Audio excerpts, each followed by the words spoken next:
వచ్చినటువంటి మీ అందరికీ నా హృదయపూర్వకమైన వందనాలు తెలియజేస్తున్నాను. ఈ ప్రాంత ప్రజలకి హృదయపూర్వకమైన వందనాలు, దైవ సేవకులకి ప్రత్యేకమైన వందనాలు తెలియజేస్తున్నాను. మరి దేవుడు ఈ ప్రాంతంలో ఒక మంచి సదవకాశాన్ని కలుగు చేశారు. ఎందుకంటే చాలాసార్లు మనకి చాలా దొరుకుతాయి, కానీ దేవుని మాట అనేది దొరకడం చాలా అరుదు.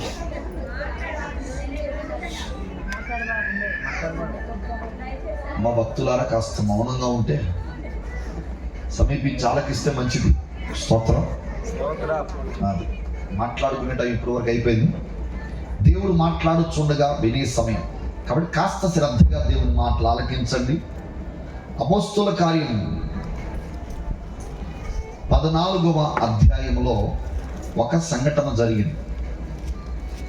ఏంటా సంఘటన అంటే, లుస్త్రా అనే ఒక ప్రాంతానికి దైవజనుడైన పౌలు వెళ్ళాడు. ఆ ప్రాంతానికి వెళ్ళినప్పుడు జరిగింది ఏంటంటే, ఇప్పుడు ఈ రాత్రి నేను ఎలాగైతే మీకు దేవుని వాక్యాన్ని బోధిస్తున్నానో అలాగనే పౌలు గారు కూడా దేవుని వాక్యాన్ని బోధిస్తూ ఉన్నాడు. బోధిస్తూ ఉండగానే జరిగింది ఏంటంటే,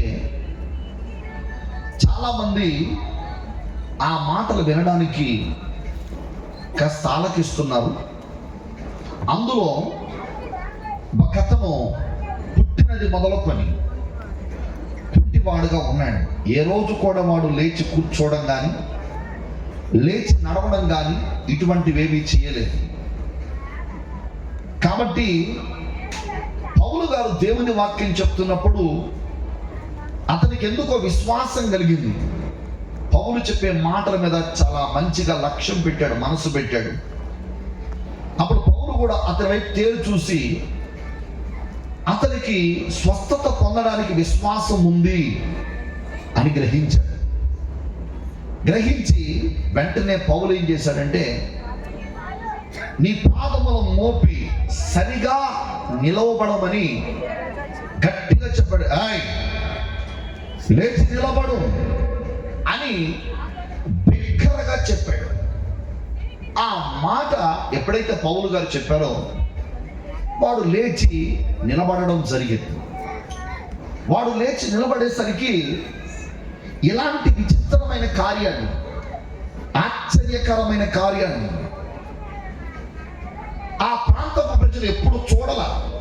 ఎందుకంటే వాళ్ళకి సహజంగా తెలిసింది ఏంటంటే, వారిదైన శైలిలో ఏదైనా భక్తి కార్యక్రమాలు చేసుకోవడం, దేవునికి ఆరాధన చేసుకోవడం, దానిని బట్టి వారికి వారుగా దేవుని నేను ఎంతో కొంత సంతృప్తి పరిచాను, నా భక్తిని దేవుడు ఎంతో కొంత మెచ్చి ఉంటాడు.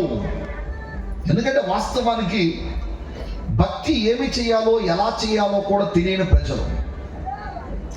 రెండవది, వారికి తెలియదు ఏంటంటే అసలు వాస్తవంగా దేవుడు ఎలా ఉంటాడో తెలియదు. వాళ్ళకి దేవుడు ఏమై ఉన్నాడో కూడా తెలియదు.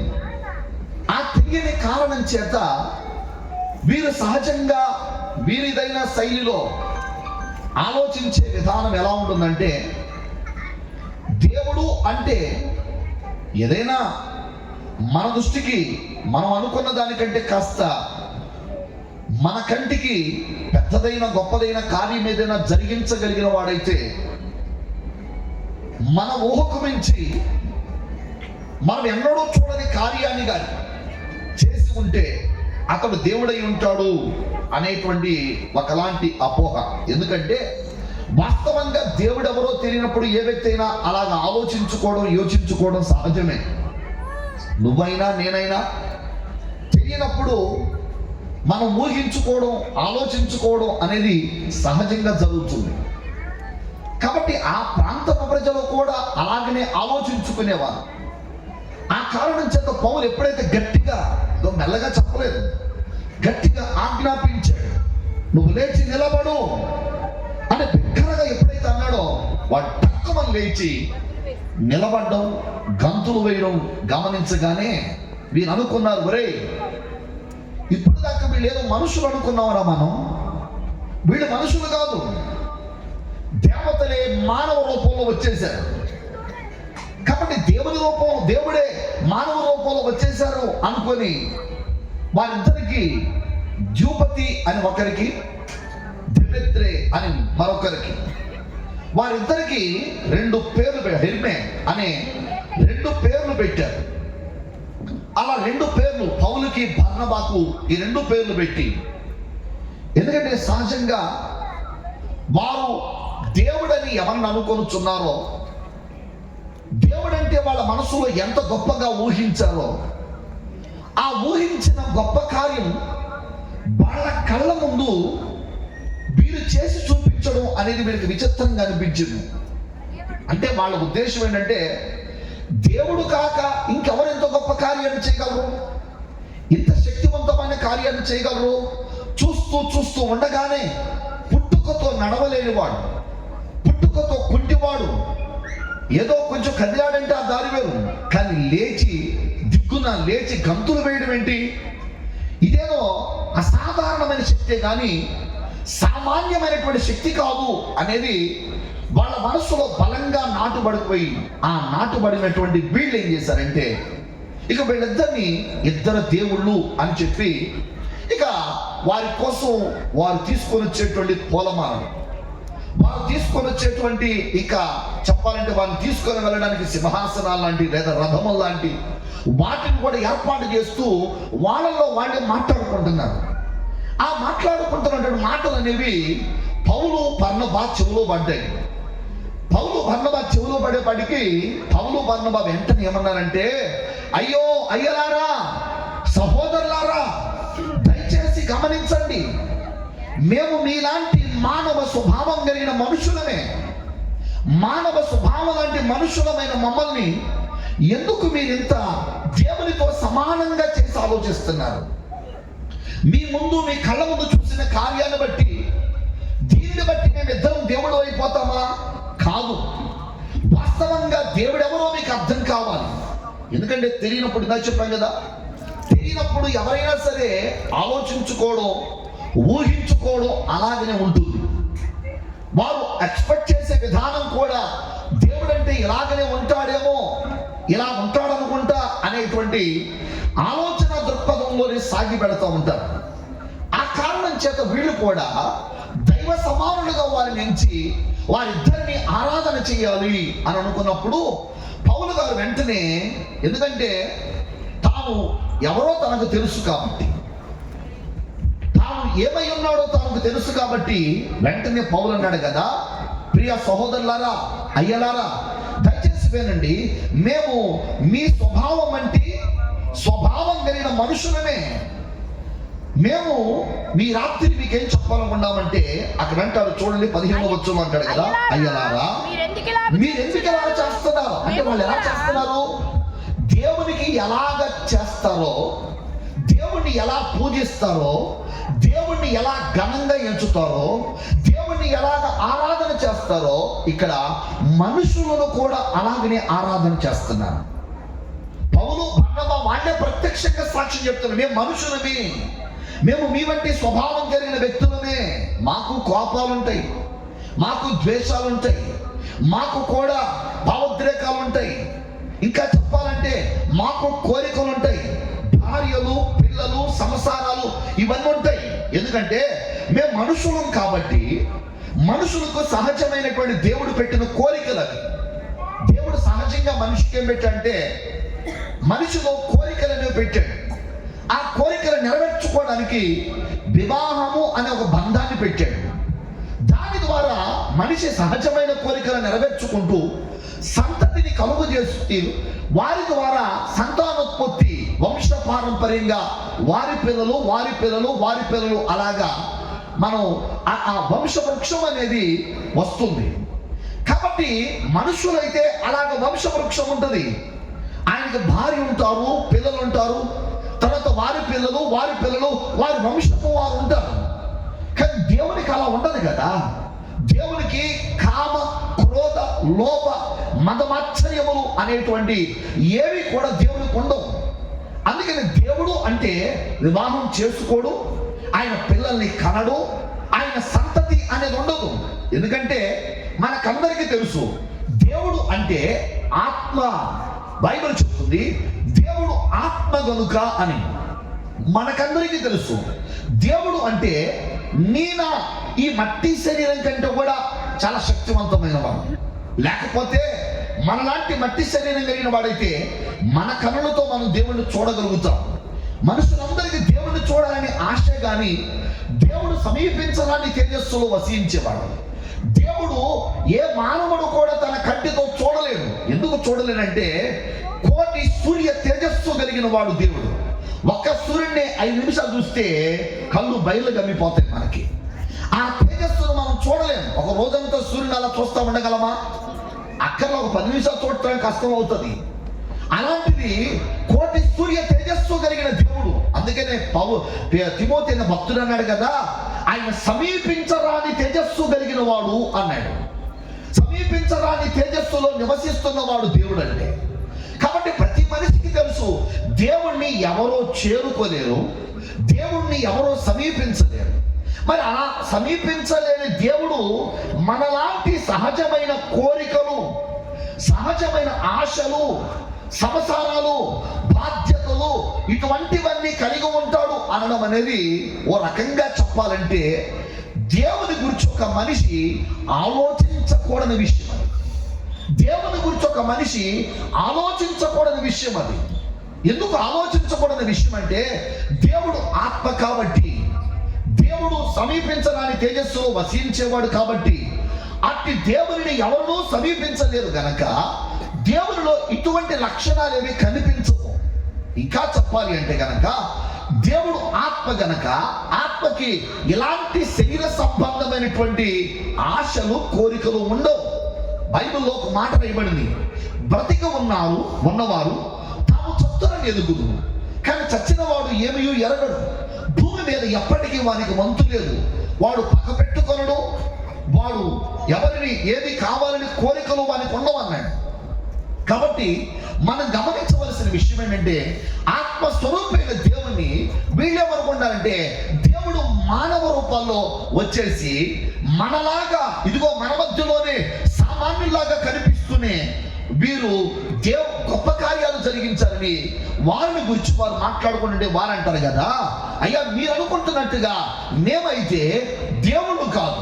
ఎందుకు దేవుళ్ళు కాదంటే మేము మీలాంటి స్వభావం కలిగిన మనుషులు. మీరు ఆలోచించండి. అంటే దాని అర్థం ఏంటంటే దేవ స్వభావం వేరు, మనుషుని యొక్క స్వభావం వేరు. దేవుని యొక్క వ్యక్తిత్వం వేరు, మనుషుని యొక్క వ్యక్తిత్వం వేరు. దేవుని పద్ధతి వేరు, మనుషుని యొక్క పద్ధతి వేరు అనేది మనకు ఖచ్చితంగా అర్థమై తీరుతుంది. అందుకనే ప్రతి మనిషి కూడా ఏం చేయాలంటే ఈ మానవత్వంతో పాటు దైవత్వాన్ని కూడా కలిగి ఉండాలి. అప్పుడే సమాజంలో మనిషి పవిత్రతగా బ్రతకగలుగుతాడు. కేవలం మానవత్వమే సరిపోదు, మానవత్వంతో పాటు దైవత్వం కూడా కావాలి. కానీ విషయం ఏంటంటే మానవత్వంతో పాటు దైవత్వం కావాలని దేవుడు కోరుకుంటుంటే మనుషుడు మానవత్వాన్ని కూడా విడిచిపెట్టి పశుప్రాయుడిగా మారిపోతున్నాడు. పశుప్రాయుడిగా మారిపోయి వయసు తారతమ్యాలు లేకుండా శరీర సంబంధమైన కోరికలతో నిండిపోతున్నాడు, ఇచ్చలతో నిండిపోతున్నాడు, కామాభిలాషతో నిండిపోతున్నాడు. శరీర సంబంధ ఇచ్చలతో నిండిపోయి ఆ శరీర కోరికలు నెరవేర్చుకోవడానికి ఈమె నాకు చెల్లి అవుద్దా, తల్లి అవుద్దా, అక్క అవుద్దా, చెల్లి అవుద్దా అనే ఆలోచన లేకుండా ఈమె వయసు ఎంత, నా వయసు ఎంత, వాయి వరసలు కూడా విడిచిపెట్టి ఈ రోజున మనిషి భయంకరంగా తన శరీరంలో ఉన్న కామ ఇచ్చలను నెరవేర్చుకోవడానికి తెగించి పాపం చేస్తున్నటువంటి సమాజాన్ని మనం చూస్తున్నాం. అంటే సహజమైన మానవత్వాన్ని కూడా మనిషి కోల్పోయి పశువులాగా వ్యవహరిస్తుంది. ఎందుకంటే పశువుకి ఉదాహరణకి ఇప్పుడు మనం చక్కగా ఇల్లు కట్టుకుందామండి, తెల్లగా సున్నం వేసామండి. ఆ సున్నం వేస్తే ఈ దాన్ని ఒకవేళ కనుక ఏ గేదెలో పెడతాయి అనుకోండి, అప్పుడు దాకా ఏం చేస్తుంటే ఏ బురదలో స్విమ్మింగ్ పూల్లో పడుకున్నట్టుగా పడుకొని బురదలోంచి లేచి వస్తా ఉంటాయి. లేచి అలాగ వస్తా ఉండగానే ఈ ఎండకి కాస్త ఆ బురద ఒంటి మీద గట్టిపడేపాటికి ఏమొస్తుంది, దురద వచ్చేస్తుంది. దురద రాగానే అయ్యో వీళ్ళు కొత్త ఇల్లు కట్టుకున్నారే, ఈ కొత్త ఇంటికి నేను అనవసరంగా వెళ్ళి రాసుకుంటే, ఎందుకంటే దాని దురద ఏం చేయాలి, దేనికో దానికి వేసేస్తాగా రాయాలి. రాయకపోతే ఆ దురద తీరదు కాబట్టి ఆ మళ్ళాగా చేతులు లేవు కదా గోక్కోవడానికి. కాబట్టి అది దేనికో దానికి రాయాలి. ఇలా కొత్త ఇల్లు కదా, దీనికి మీకు రాసేస్తే బాధపడతారేమో అనే జ్ఞానం ఉండదా దానికి? ఉండదు. ఏది దొరికితే దానికి ఏం చేస్తా ఉంటుంది? మనం చక్కగా మొక్కలు నాటుకుంటామా, ఆ మొక్కకు చెత్త ఇట్ట రుద్ది ఆ మొక్కను జీవితాన్ని నాశనం చేసి పడుతుంది. అవునా కదా? అంటే దానికి తెలియదు. ఈనాడు చాలా మంది మనుషులు కూడా అలాగనే మానవత్వాన్ని విడిచిపెట్టి పశుప్రాయులుగా మారిపోయి ఏం చేస్తారంటే వాయి వరసలు తప్పి ఏమవుతారు, ఏమి సంబంధం అనే ఆలోచన లేకుండా పొద్దున్న లెగిస్తే న్యూస్ చూడాలంటేనే బాధ, భయంగా మారిపోతుంది. ఎందుకంటే అంత భయంకరమైనటువంటి సన్నివేశాలు నేటి సమాజంలో జరుగుతున్నాయి. కాబట్టి పిల్లరా, మనిషి తన మానవత్వాన్ని కూడా విడిచి పశుప్రాయుడిగా మారకుండా మానవత్వం కలిగిన మనిషి ఆ మానవత్వంతో పాటు దైవత్వాన్ని కూడా కలిగి ఉండగలగాలి. దేవుడికి స్తోత్రం. అనగా దైవ స్వభావాన్ని సంపాదించుకోగలగాలి. మరి దైవ స్వభావాన్ని సంపాదించుకోవడానికి దేవుడు మన వంటి స్వభావం కలిగిన వాడా? కాదు. మన స్వభావం వాస్తవానికి చెప్పాలంటే మొదట దేవుడు సృష్టించినప్పుడు బైబిల్ రాయబడింది, నరులను దేవుడు సృష్టించినప్పుడు వారిని యథార్థవంతులుగా సృష్టించాలని రాయబడింది. దేవుడు సృష్టించినప్పుడు మొట్టమొదటిగా మనుషులందరినీ మంచిగానే సృష్టించాడు. కానీ ఆ మొట్టమొదటిగా దేవుడు తన చేతులతో నిర్మించుకున్న ఆదాము, అవ్వ అనేటువంటి వారు ఏం చేశారంటే దేవుని ఆజ్ఞను అతిక్రమించి చేయవద్దన్న పని చేశారు. దాన్నే ఆజ్ఞాతిక్రమమే పాపము అన్నారు. ఆ పాపం అనేది మనిషిలో ప్రవేశించిన తర్వాత ఆ పాపమునకు ఒక నైజ స్వభావం వచ్చేసింది. అంతే కదండి. మనం సహజంగా ఏ విత్తనమైన ఒక చోట పడిందంటే అవుద్ది, ఎంతో కొంత మొలక ఎత్తి వస్తూ ఉంటుంది. కొన్ని చోట్ల అయితే గోడలో చూడండి, చెట్టు కనపడతానే మరి గోడలో పడ్డా కానీ మొలక వచ్చేస్తూ ఉంటుంది. కొన్నిసార్లు ఎక్కడ పడ్డా కానీ ఏమవుతుందంటే మొలకలాగా వచ్చేస్తూ ఉంటుంది. పాపపు బీజం మనిషిలో పడిన తర్వాత అది కొన్ని స్వభావాలని సంతరించుకొని పాపపు నైజం మనిషిలోకి వచ్చింది. అందుకనే ప్రతి ఒక్కరనే మాట జన్మ పాపం, రెండవది కర్మ పాపం. అంటే జన్మ పాపమేమో ఆదాము నుంచి ప్రతి మనిషికి వచ్చింది. ఆ ఆదాము నుంచి ప్రతి మనిషికి వచ్చింది. ఇప్పుడు కర్మ పాపమేమో మనిషిలో ఉన్న పాపము స్వభావాన్ని బట్టి మనిషి చేస్తూ ఉన్నాడు. దాన్ని కర్మ పాపం అని పిలిచారు. జాగ్రత్తగా మనం గమనించవలసిందంటే ఈ జన్మ, కర్మ, పాపములు అనేవి మనిషి జీవితంలో నానాటికి పెరిగి మనిషి ఏం చేస్తాడంటే దేవుడు యథార్థవంతునిగా దైవ స్వభావం కలిగినవానిగా దేవుడు చేస్తే ఆ స్వభావం నుంచి మనిషి ఎలా మారిపోయాడంటే పాపపు స్వభావం కలిగిన వ్యక్తిగా మారిపోయాడు. అంటే మనిషి తనంతట తాను మంచి చేయలేని స్థితికి వెళ్ళిపోయాడు, పవిత్రతగా బ్రతకలేని స్థితికి వెళ్ళిపోయాడు, నిర్దోషత్వంగా ఉండలేని స్థితికి వెళ్ళిపోయాడు, యథార్థతగా ఉండలేకపోయిన వాడిగా మార్చబడ్డాడు, నిస్వార్థంగా ప్రేమించలేని వాడిగా మార్చబడ్డాడు. ఇలాంటి మార్చబడినటువంటి వ్యక్తి జీవితాన్ని మరలా దైవ స్వభావం కలిగిన వ్యక్తిగా మార్చబడడానికి దేవుడే మానవుడిగా ఈ లోకానికి రావాల్సి వచ్చింది. దేవునికి స్తోత్రం. చెప్పండి హల్లెలూయా. ఎందుకని మాటలతో చెప్తే మనిషికి అర్థం కావట్లా, మంచి అంటే అర్థం కావట్లా. ఇప్పుడు మీ పిల్లవాడు ఎవడు ఉన్నాడు, చిన్న పిల్లవాడు పిలిచారే, బాబు నీకు ప్రేమ అంటే ఏంటో తెలుసా అంటాడు. ఏమంటాడు? ఏమో అదేమన్నా ఫ్రూటీనా అంటాడు, అదేమన్నా బిస్కెట్ ప్యాకెటా అంటాడు. ఎందుకని చెప్పండి? తెలియదు కాబట్టి, తనకు తెలియదు కాబట్టి. మోరల్ సెరల్లో అనే ఒక దైవజనుడు ఓ రోజున ఒక అడవిలో దేవుని సువార్త ప్రకటించడానికి వెళ్తున్నాడట. ఆయన వెళుతున్నటువంటి సమయంలో మామూలుగా అక్కడ కూడా చిన్న చిన్న ఈ ధర్మాకోలు వాటిల్లో ఐస్ గడ్డలు పెట్టి కూల్ డ్రింక్స్ అమ్ముతున్నారట. అమ్ముతూ ఉండగానే ఈయన వ్యాన్లో వెళుతున్నాడు, జీపులో వెళుతూ ఉండగా కాస్త ఎండకు అలసట అనిపించి ఏం చేశాడంటే ఆ చెట్టు కింద ఆగి ఆ డ్రింక్ తాగుతూ అన్నాడట. ఏమో తెలుసా బ్రదర్, నీకు యేసుక్రీస్తు ఎవరో తెలుసా అన్నాడట. అంటే ఇంగ్లీష్లో జీసస్ అంటే ఎవరో తెలుసా నీకు అన్నాడట. జీసస్ అంటే తెలుసా అంటే అతనట ఏమని తెలుసా, అదొక డ్రింకా సార్ అన్నాడట. ఎందుకని? తెలియదు కాబట్టి. ఇప్పుడు మనుషులందరూ ప్రతి ఒక్కరూ చెప్పేది మంచిగా ఉండమనే కదండి, భక్తిగా ఉండమనే కదండి, కీడు చేయొద్దనే కదండి, ఎవరి మీద ద్వేషం పెట్టుకోవద్దనే కదండి, సహనంగా ఉండమనే కదండి, పరమత సహనం, పరమనిషి సహనం, అందరి మధ్య సహనం, ప్రేమ, అన్యోన్యత కలిగి ఉండమనే కదండి. అంటే ఇప్పుడు మన పిల్లవాడిని ఒరేయ్ ఇదిగో నువ్వు ఫలానా పని చేయరా అని చెప్పాలంటే ఆయనకి ఎంత చెప్పినా ఆయనకి అర్థం కాదు. మనం ఇలా చేసి ఇలా చేయరా అంటే ఏం చెప్తాడు? చెప్పండి.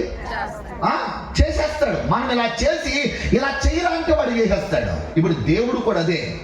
మానవుడు పాపం చేసి పాపపు నైజం కలిగి మంచి చేయడం చేతగాని వ్యక్తిగా మీరు అనొచ్చు, పాస్టర్ గారు వాళ్ళే చెప్తున్నారులే, మంచి చేయకుండా సమాజంలో ఉన్నారంటారా అని.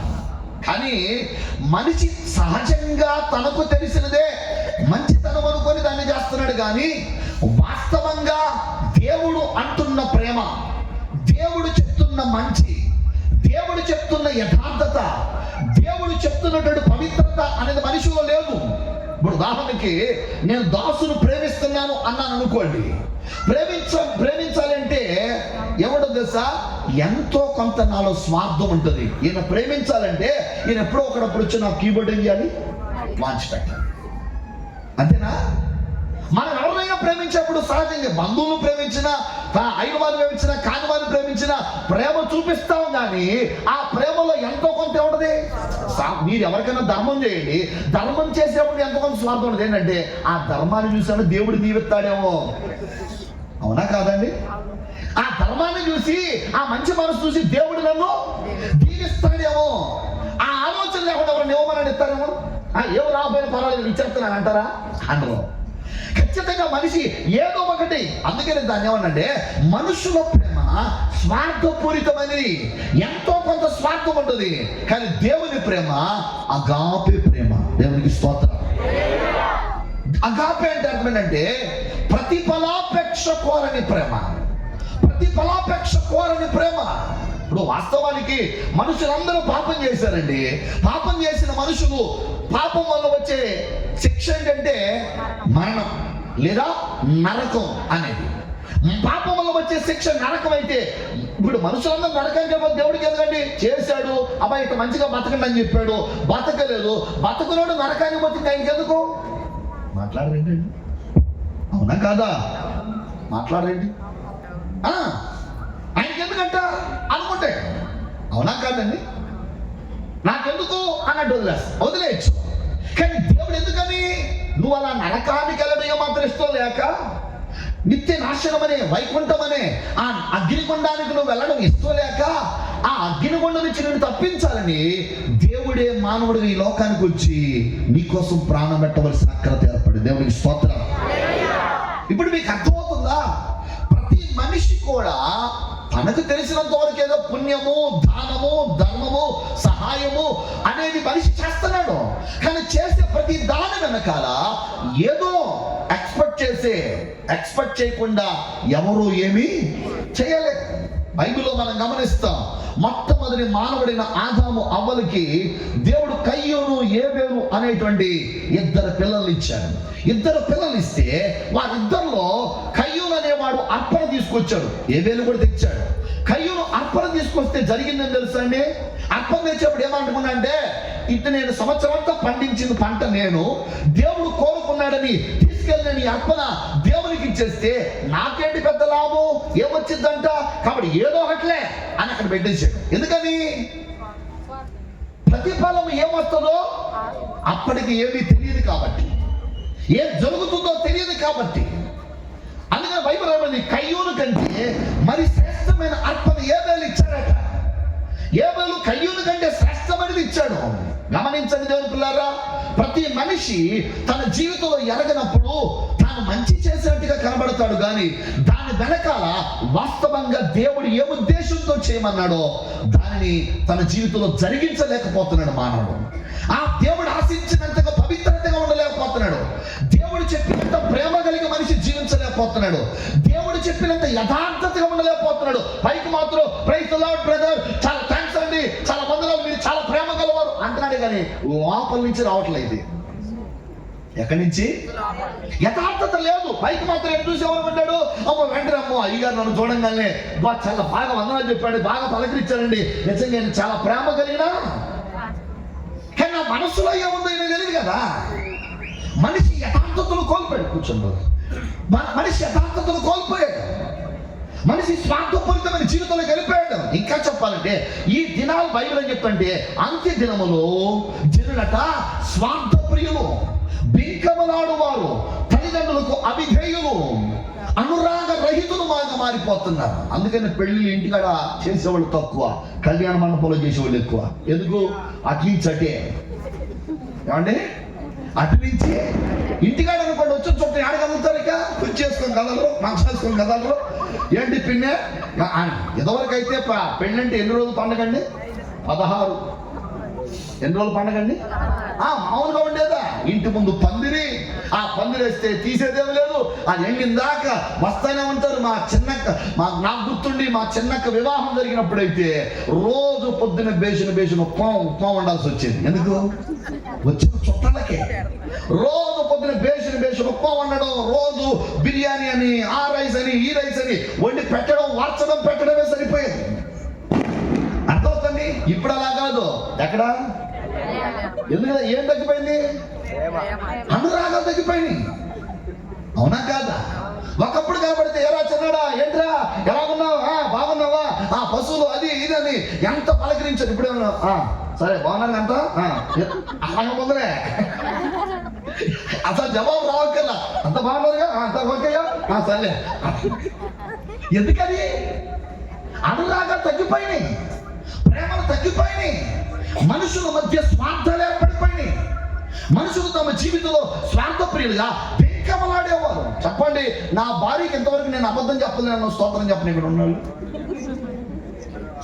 ఏమండి, ఎన్నో సంవత్సరాలు అక్కర్లా, ఒక 6 నెలల నుంచి ఒక అబద్ధం చెప్పలేను. చెప్పండి, కొంతమంది అయితే 6 రోజులు, 6 గంటల్లోపు ఇప్పుడు పొద్దు నుంచి మా ఆవిడకి ఒక చిన్న అబద్ధం కూడా చెప్పలేము. అర్థమవుతుందండి? కనీసం కట్టుకున్న భార్య దగ్గర ఏముండట్లేదు, యథార్థత ఉండట్లేదు, కన్నా బిడ్డల దగ్గర ఉండట్లేదు, కన్నా తల్లిదండ్రుల దగ్గర ఉన్నాడు. మనిషి తన యథార్థతను కోల్పోయాడు, వెంకమలాడేవారుగా మారిపోయాడు. ప్రతి చిన్నదానికి బైబిల్ రాయబడింది, ఒకడు పొట్టె మొక్కకొరకు అబద్ధం ఆడతాడు. ఎలా మారిపోయిందంటే చిన్న చిన్న విషయాల్లో కూడా మనుషులు అబద్ధాలు ఆడేసేవారుగా మారిపోతున్నారు నేటి కాలంలో. అర్థమవుతుందండి? ఈ రోజున అబద్ధాలు, మనుషుల్లో స్వార్థాలు పెరిగిపోయినాయి, వెంకాలు పెరిగిపోయినాయి. అలాగనే అనురాగ రైతులుగా మారిపోతున్నారు, తల్లిదండ్రులకు అవిధేయులుగా మారిపోతున్నారు. ఎంతమంది తల్లిదండ్రులు చెప్పగలరు, గుండెనే చేసుకొని నా పిల్లలు నేటికి నా మాట జమదాటరు, నా మాట ప్రకారం జాగ్రత్తగా ఉంటారని ఎంతమంది తల్లిదండ్రులు చెప్పగలరు? కొంతమందిని చూస్తే ఎంత బాధ అనిపించిందంటే, ఆ తల్లిదండ్రులు పిల్లల మీద చాలా హోప్స్ పెట్టుకుంటారు, చాలా నమ్మేస్తారండి. ఎంత నమ్మేస్తుంది సార్? అబ్బే మా అబ్బాయి పిచ్చోడండి అంటారు. ఏమన్నా ఆడ అసలు దేశం తల్లిదండ్రులు ఎలా చూస్తారంటే, మా అబ్బాయి అంత పిచ్చోడు ఇంకెక్కడ లేదు, అది చాలా పిచ్చోడండి అని ఆలోచిస్తున్నారా? ఈరోజు నిన్న ఒకడు ఆటో ఎక్కి 200 ఇచ్చి 70 రూపాయలు వెనక్కి తీసుకున్నాడు, 30 రూపాయలు ఛార్జీకి. అర్థం అదేమంటే అన్నాడు, యో మామ ఆటో వాడు 200 తీసుకో, మరి నాకెంత ఇచ్చాడు? 70 ఇచ్చాడు, అదే తీసుకొని వచ్చా అంటున్నాడు. ఆడెంత ఇవ్వగలరు చూడండి. చాలా మంది రోజులు ఎలా మారిపోయారంటే, ఇలాంటి యథార్థత లేని పరిస్థితిగా మనుషుల జీవితం మారిపోయినాయి. ఇంకా చెప్పాలంటే దేవుని కంటే సుఖానుభవాన్ని ఎక్కువ ప్రేమిస్తున్నారట. ఈ రోజుల్లో మనుషులు భక్తి కోసం కష్టపడడానికి ఇష్టపడుతున్నారంటే, లేదు దేవుడు ఏదో మా ఇంటి ముందు ఉంటే బాగుండు అనుకుంటున్నారు. అవునా కదా? ఒకప్పుడు కొండలెక్కారు, లోయలెక్కారు, దూరాలు ప్రయాణం చేశారు, బోల్డ్ ఎంత కష్టపడ్డారు. ఇప్పుడు అలా అనుకోవట్లా, ఇంటి ముందు ఉంటే చాలు అనుకుంటున్నారు. దేవుని కంటే సుఖానుభవాన్ని ఎక్కువగా ప్రేమించేవారుగా మారిపోతున్నారు. ప్రియమైన దేవులారా, ఇలాంటి స్వభావాలు నేటి కాలంలో వచ్చేసినాయి. మనిషి స్వభావం రాను ఏమైపోతుందంటే, ఇంకా బలహీనమైపోయి పాపము దాసత్వంలోకి వెళ్ళిపోయి, ఎలాంటి పరిస్థితి అంటే ఆ పాపము నుంచి తనంతట తాను బయటికి రాలేక మనిషి మంచిగా బ్రతుకుతున్నట్టుగా వేషం వేసుకొని బ్రతుకుతున్న జీవితాలుగా మారిపోతున్నాయి.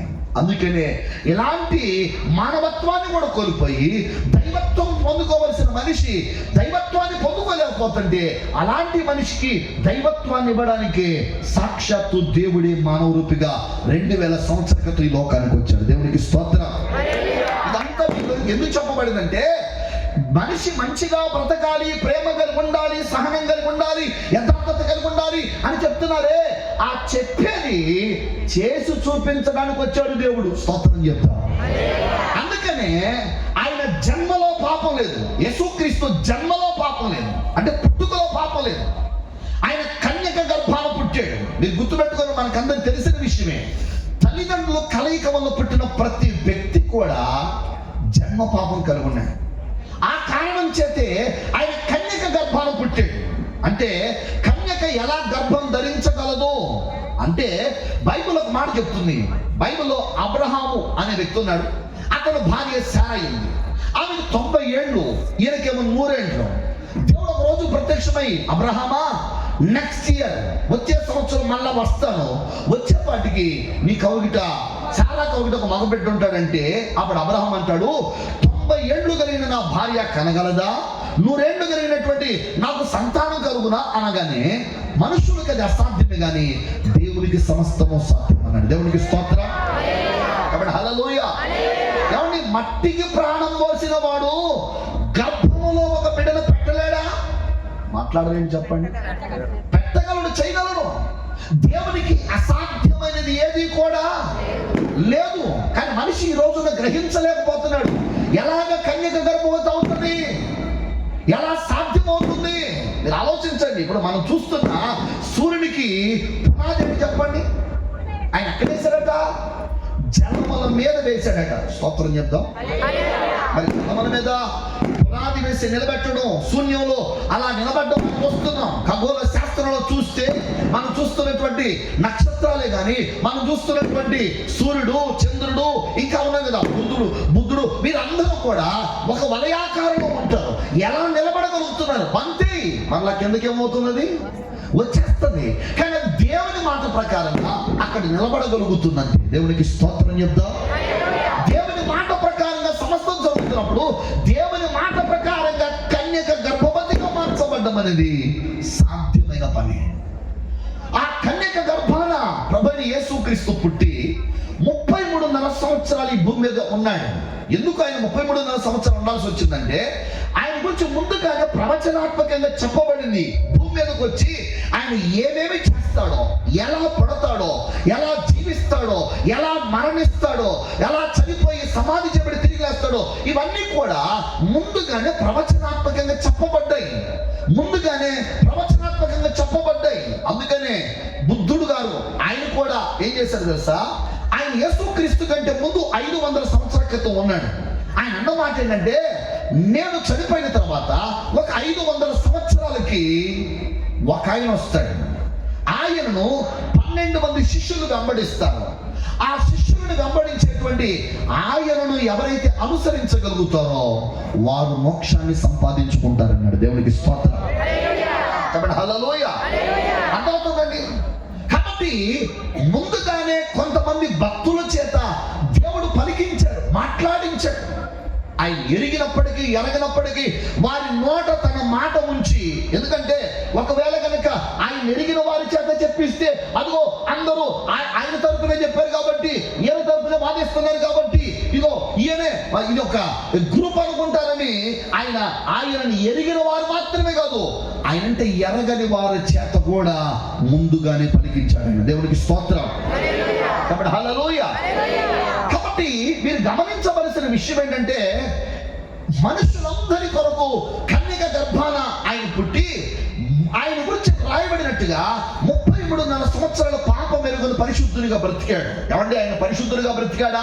మరి ఈ రోజున చాలా మంది మాట్లాడుతున్నారు కదా, ఆయన ఇలా పుట్టాడు, అలా పుట్టాడు, అది జరిగింది, ఇది జరిగింది, ఆ పొరపాటు ఈ పొరపాటు మాట్లాడుతున్నారంటే, మనము ఏదైనా తీసుకోవాలంటే జాగ్రత్త వినండి. ఇప్పుడు ఈయన కూర్చొని ఈయన తప్పు చేశాడు అనే విషయాన్ని నిర్ధారణ చేయాలంటే ఎవరు నిర్ధారణ చేయాలి? ఈయనకు భార్య ఉంది, పిల్లలు ఉన్నారు కదండి, పిల్లలు ఉన్నారు, అత్తమామలు ఉన్నారు కదండి, అమ్మాలు ఉన్నారు కదండి. ఎవరు సాక్ష్యం చెప్పాలి? ఫస్ట్ వాళ్ళ భార్య, ఆ తర్వాత వాళ్ళ తల్లిదండ్రులు, లేకపోతే ఆయనకి ఎవరైనా స్నేహితులు ఉంటే. ఇప్పుడు ఎవరైనా ఏదైనా కేసు జరగగానే పోలీసులు ఎంక్వైరీ ఎవరు చేస్తారు? మన ఏమండి గాలిగోపురం సెంటర్లో ఉన్న వాళ్ళు చేస్తారా? ఎవరు చేస్తారండి? లేదా బైపాస్ రోడ్డు ఉన్న అడుగుతారా? ఎవరు అడుగుతారు? ఫస్ట్ కుటుంబీకుల దగ్గరికి వెళ్ళి అడుగుతారు. మరి ఇప్పుడు యేసుక్రీస్తులో నేరం ఉంది అని మాట్లాడుతున్నారే, అలా మాట్లాడే వాళ్ళని ఎక్కడికి తెలుసా? ఆ కాలానికి వెళ్ళాలి. ఆ కాలానికి వెళితే జరిగిందని తెలుసా, ఆ కాలంలో జీవించిన వారు ఆయనలో తప్పు పట్టడానికి చాలా ప్రయత్నం చేశారు. అందులో ప్రత్యేకమైన గుంపు ఎవరంటే శాస్త్రులు, పరిసయ్యులు అనేవారు ఉన్నారండి. వాళ్ళు ఏంటంటే లేఖనాలు బాగా ఎరిగిన వాళ్ళు. లేఖనాలు బాగా తెలుసు కాబట్టి ఆ లేఖనాల గురించి ఆయన మాట్లాడేది ఏమో తప్పు మాట్లాడుతున్నాడా, ఆయన చేసేదాలో తప్పేమనుందా అని బాగా వెతకడం ప్రారంభించారు. వాళ్ళకి ఎంత వెతికినా కానీ, ఎన్ని విధాలుగా ప్రయత్నం చేసినా కానీ వాళ్ళకి ఏ తప్పు దొరకలేదు. అందుకనే యేసుక్రీస్తుని సిలువ వేయడానికి ముందు వారు అన్న మాట ఏంటి తెలుసా, ఇదిగో ఈ దేవాలయాన్ని పడబడితే 3 రోజుల్లో కడతాడన్నాడు. ఆ రోజుల్లో సొలొమోను గారు, ఆ తర్వాత హేరోదు గారు, వీళ్ళందరూ కూడా దేవాలయం కట్టడానికి చాలా కాలం పట్టింది.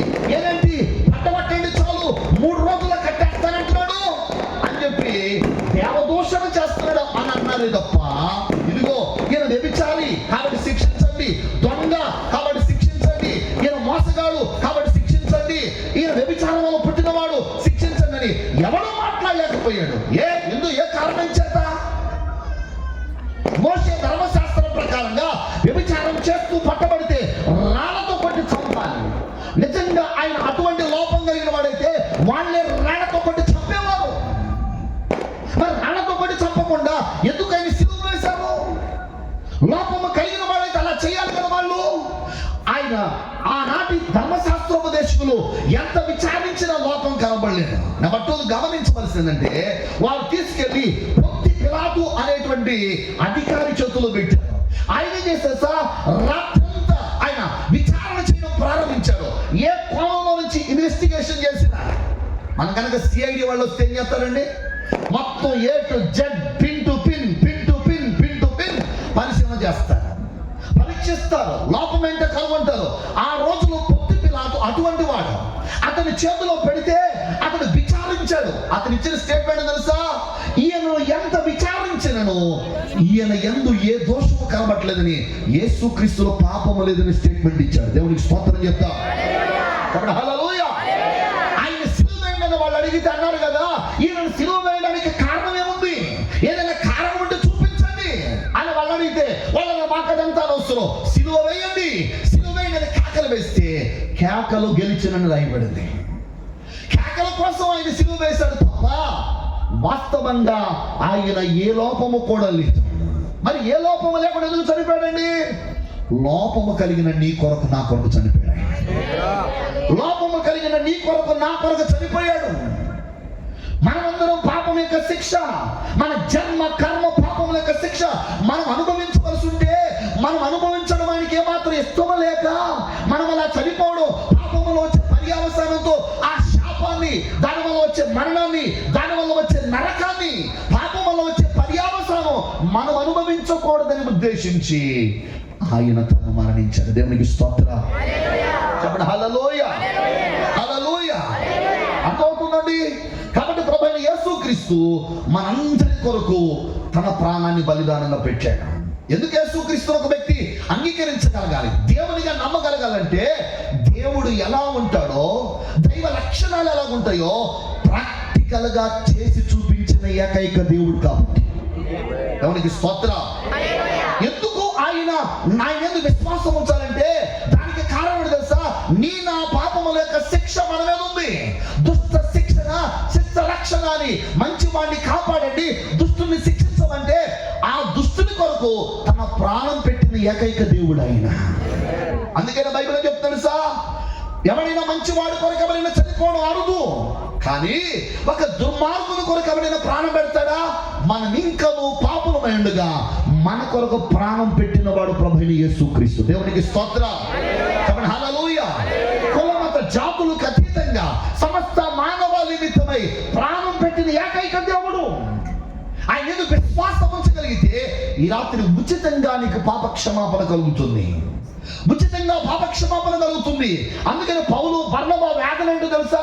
వాళ్ళ బాధ ఏంటంటే, ఈ కుంటివాడిని మేము బాగు చేశామని. బాగు చేసిన మా శక్తి భక్తి కాదు కదా, దేవుడు వీడిని బాగు చేశాడు. కుంటివాడిని మేము బాగు చేశామని మమ్మల్ని దైవ సమానులుగా మీరు ఎందుకు చేస్తున్నారు? ఈరోజు చాలా మంది ఏదైనా మంచి లక్షణం కనబడితే చాలు దేవునితో సమానం చేసేస్తారు. నేను కూడా విజయవాడ వన్ టౌన్లో మామూలుగా చర్చిలో వాకింగ్ చెప్పడానికి వెళ్తా ఉన్నాను. ఒకసారి ఇలాగనే వాకింగ్ చెప్పి కిందకి ఆ పాస్టర్ గారి ఇంటికి వెళ్తా మెట్లుగా ఆగితే ఒక పెద్ద ఆయన ఏం చేశాడంటే ఆగాడు, కొంచెం తాగున్నాడు. నేను అన్నాను, పెద్ద ఆయన, ఏమయ్యా పెద్ద ఆయన బాగున్నావా అన్నా. బాగానే ఉన్నాను ఏసై గారు అన్నాడు. నేను ఏసైని కాదయ్యా, ఏసై బిడ్డన్న మాత్రమే, నా పేరు యోసేపు, నేను ఏసైని కాదంటే. ఏమండి, ఆయన కనిపించని దేవుడు, మీరేమో కనిపించే దేవుడు అన్నాడు. మీరు కనిపించే దేవుడు అండి, మీరు కనబడుతున్నారు, ఆయన ఏం చేస్తాడు? కనిపించడు కదా అన్నాడు. అంటే మనుషుల్లో ఏదో కొంచెం మంచితనం కనబడితేనే దైవ సమానులుగా ఆలోచిస్తే, ఏమండి, మంచితనానికి మారు పేరు యేసయ్య, ప్రేమకు ప్రతిరూపమే యేసయ్య, సాత్వికానికి దీనత్వానికి ఆయన ప్రతిరూపం. అలాంటి ప్రేమ కలిగిన దేవుణ్ణి, అలాంటి మన కొరకు ప్రాణం పెట్టిన దేవుణ్ణి, మన పాపము నుంచి మనల్ని విడిపించడానికి, పాపం వల్ల వచ్చే శిక్ష అయిన నరకము నుంచి మనం తప్పించడానికి ఆయన తన ప్రాణాన్ని పెట్టడానికి వెనకాడలేదే. ఏ తల్లి చేయగలదు అలాగా? ఏ తండ్రి చేయగలడు అలాగా? ఓ స్నేహితుడు అన్నాడట, ఒరేయ్ నా భార్యకి నేనంటే ఎంత ప్రేమో తెలుసురా అన్నాడట. ఎప్పుడు కలిసినా కానీ నా పిల్లలకి నేనంటే ఎంత ప్రేమో తెలుసురా, నా భార్యకి ఎంత ప్రేమ అంటే తెలుసురా అని ఎప్పుడు వాళ్ళ భార్య పిల్లల గురించి పొగిడేస్తా ఉంటాడట. పొగిడేస్తా ఉంటే ఈ స్నేహితుడు అన్నాడు, ఎంతైనా మనుషులు ప్రేమ కలిగిన వారిగా ఉంటారు కానీ వారి ప్రేమకు హద్దు ఉంటుందిరా, వాళ్ళ మన కోసం ప్రాణం పెట్టేందుకు అట్టమాక నా భార్య నన్ను ఎంత ప్రేమిస్తే తెలుసా, ఏమండి మీరే నా ప్రాణం అంటది. మా పిల్లలు ఎవరు తెలుసా, డాడీ నువ్వే మా ప్రాణం అంటారు. కాబట్టి మా పిల్లలు మేము అంత మా పిల్లలు అంత ప్రేమిస్తారంటే. సరే ఏం లేదు కానీ నీ భార్య నీ పిల్లలు ఎంత ప్రేమిస్తున్నారో ఓ చిన్న ఎగ్జాంపుల్, ఏం లేదు, నేను చెప్పినట్టుగా చేయన్నాడు. సరే ఏంటో చెప్పాను, ఏం లేదు కానీ నువ్వు చచ్చిపోయినట్టుగా యాక్షన్ చేయి చాలు. ఏంటి చచ్చిపోయినట్టుగా యాక్షన్ చేయి, నిన్ను తీసుకెళ్ళి దానిలో పెట్టేస్తా. కాబట్టి ఇక నువ్వు నీ భార్య పిల్లలు ప్రేమ ఏంటో నీకు అర్థం అవుతానట. సరే అని చెప్పి అలాగని చెప్పి చనిపోయినట్టుగా పడుకున్నాడు. పడుకోగానే భార్య ఏడ్చేస్తుంది, ఏమండే నిజంగా నేను పోయి నువ్వున్నా అంటుంది. అమ్మో నా దేవుడు వెళ్ళిపోయాడు, నా దేవుడు లేకుండా ఉండలేను, అమ్మో నా దేవుడు లేకుండా ఉండలేను, ఆయన లేకుండా ఉండాలి. కాబట్టి అనియా నేను పోయి ఆయన ఉన్నా బాగుండను. సరే చూశాడు, ఓపికగా చూసి వాళ్ళ స్నేహితుడు అన్నాడు, ఏమ్మా ఇప్పుడే కొంచెం నేను కనుక్కొని వచ్చాను ఒక చిన్న విషయం. ఒక పెద్ద ఆయన వస్తాడు, ఆయన వచ్చి ఏం చేస్తాడంటే నీ ప్రాణం ఆయనకు పెట్టి ఆయన బ్రతికిస్తాడు, నువ్వు చచ్చిపోతావునంట. అప్పటి నుంచి అడగట్లేదా? అడగట్లేదా? పిల్లలు అడిగాడట, పిల్లలారా మీ నాన్నగారు అంటే ఇంత ప్రేమమో, మా నాన్న లేదే మేము లేవు, మా నాన్న క్షణం కూడా బతుకుంటున్నారు కదా, ఇంత క్షణం కూడా బ్రతకలేనటువంటి మీరు ఇదిగో మీ నాన్నగారి ప్రాణాన్ని పెద్ద ఆయన అన్నాడు, ఆ నాన్నగారి ప్రాణాన్ని మీరు ఇవ్వడానికి మీ ప్రాణం మీ నాన్నగారు పెట్టి తెస్తారంటే వాళ్ళు కూడా ఏం చేయట్లేదు. అప్పుడు అంటారే లేరా ఇప్పుడు చెప్పు నీ భార్య పిల్లల ప్రేమ. ఇందాకదా కన్నావు కదా, నా భార్య నా ప్రాణం అని చెప్పానంది, నా పిల్లల ప్రాణం ఉన్నాయి కదా, ఇప్పుడు చెప్పరా ఆనంద ఒరే ఇంతకాలం నా ప్రాణం అన్నది ఏంటిది? నాటకం. ఆలోచించండి, మంచి వారి కొరకు ప్రాణం పెట్టడం, రక్త సంబంధుల కొరకు ప్రాణం పెట్టడం అరుదు. కానీ సాక్షాత్తు దేవుడే మానవులమైన మనందరి కోసం ప్రాణం పెట్టాడు. దేవునికి స్తోత్రం. హల్లెలూయా. ఆయన కులమత జాతి భేదాలు లేవు, అందరి కోసం తన ప్రాణాన్ని పెట్టాడు. మనుషులందరూ పాపులే, దేవుడు అనుగ్రహించిన మహిమను పొందలేకపోతున్నారట. అందుకని అలాంటి మనిషికి దేవుడు తిరిగి తాను పాపం వల్ల కోల్పోయిన దైవ స్వరూపాన్ని, దైవ స్వభావాన్ని మరలా మనిషికి ఇవ్వాలని దేవుడే మానవునిగా వచ్చి, దైవత్వం అంటే ఎలా ఉంటుందో, ప్రతి మనిషికి ప్రేమ అంటే ఎలా ఉంటుందో, త్యాగం అంటే ఎలా ఉంటుందో, సాత్వికం అంటే ఎలా ఉంటుందో తన జీవితం ద్వారా చూపించి తన ప్రాణాలు పెట్టి మరలా మనందరినీ ఆయనలాగా పవిత్రంగా మార్చాలని ఆశపడుతున్నాడు. ఇలా తిరవరైనా నిజంగా పిల్లరా ఆ దైవ స్వరూపాన్ని మీరు గమనిస్తే, దైవత్వాన్ని మీరు గమనిస్తే దేవుడు ఎలా ఉంటాడో నేను అంటాను, రిక్వెస్ట్ చేస్తాను. ఒకవేళ ఇప్పటి వరకు మీరు బైబిల్ పట్టుకోలేదా, బైబిల్ అంటే నాకు ఇష్టం లేదంటారా, ఒక్కసారి బైబిల్ తీసి కొత్త నిబంధన గ్రంథం చదవడం ప్రారంభించండి. చదవడం ప్రారంభిస్తే నిజంగా ఆ దేవుడు ఎంత ప్రేమ కలిగిన వాడో, ఆ దేవుల్లో దైవత్వం అంటే ఎలా ఉంటుందో, ఆయనలో ఉన్నటువంటి దైవ గుణలక్షణాలు అనేవి కొత్త వచ్చినట్టుగా కనబడతాయి. కనబడడం కాత్రే కాదు, ఆయనను అనుసరించిన చాలా మంది భక్తులు కూడా ఆయనలో ఉన్న దైవత్వాన్ని గురించి వ్యక్తిగతంగా వారు అనుభవించి దైవ స్వభావాన్ని చూసి నిజంగా ఆయనే దేవుడు అని నిర్ధారణ చేసేసారు. స్తోత్రం చెప్పండి. వాళ్ళు నిర్ధారణ చేశారు. ఎందుకు నిర్ధారణ చేశారు? వాళ్ళు ఆ అనుభవాన్ని రుచి చూశారు కాబట్టి. ఈ రాత్రి ప్రేమ కలిగిన దేవుని స్వరాన్ని కనబడుతుంది. అందుకనే అంటాడు, మేము మీ వంటి స్వభావం కలిగిన మనుషులమే. కానీ 15వ వచనంలో అన్నాడు కదా, అయ్యలారా మేమును మీ వంటి స్వభావం కలిగిన నరులమే. మీరు ఈ వ్యర్థమైన వాటిని విడిచిపెట్టి ఆకాశమును, భూమిని, సముద్రమును, వాటిలో ఉన్న సమస్తమును సృజించిన జీవము గల దేవుని వైపు తిరగవలని మీకు సువార్తను ప్రకటిస్తున్నామన్నాడు. దేవునికి స్తోత్రం చెప్తాం. ఇప్పుడు మీరు ఎటువైపు తిరగాలంటే, మేము మనుషులమైన మేమే ఈ కార్యాన్ని బట్టి మమ్మల్ని దేవుడు అన్నారు కదా. కాదు, మేమెవరు తెలుసా?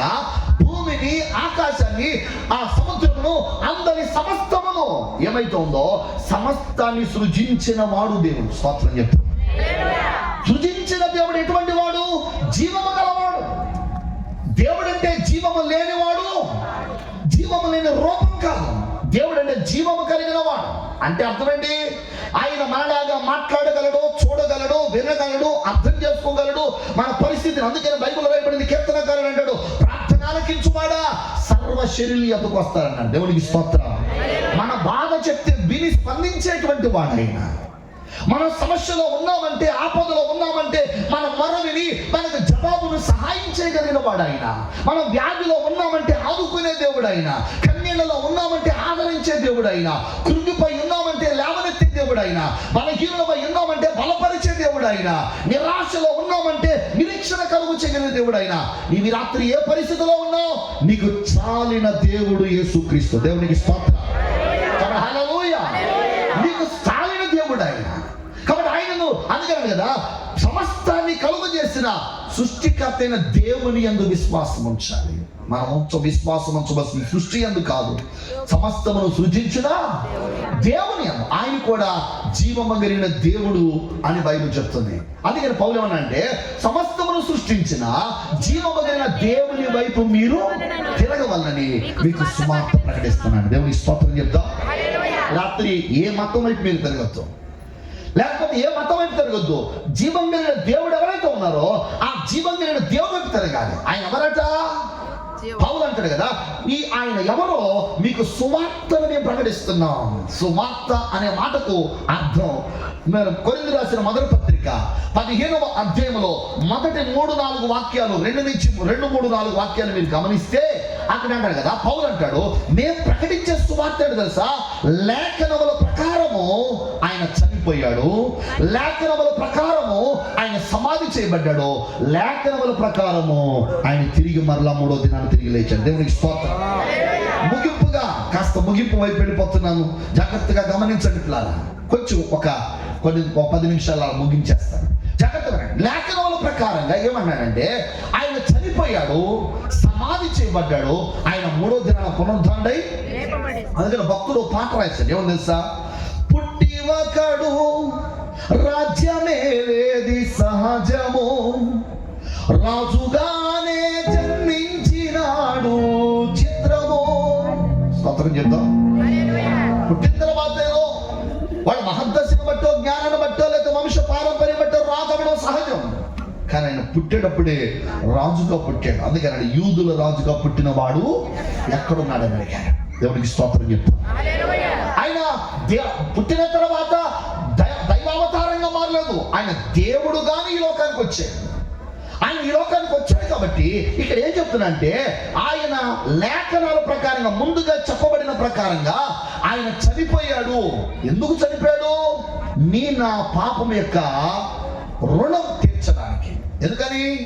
కీర్తన 49లో రాయబడింది, వారి ప్రాణ విమోచన క్రయధనము బహు గొప్పది, అది ఎన్నటికి తీరక అట్లుండవలసింది అన్నాడు. మనిషి చేసిన పాపం యొక్క రుణమాట ఎన్నటికి తీరక అట్లుండవలసిందే. మనకు అర్థం కావాలంటే పాపము చేసిన లూసిఫర్ని దేవుడు ఏం చేశాడంటే పాతాళమందు బంధించాడు.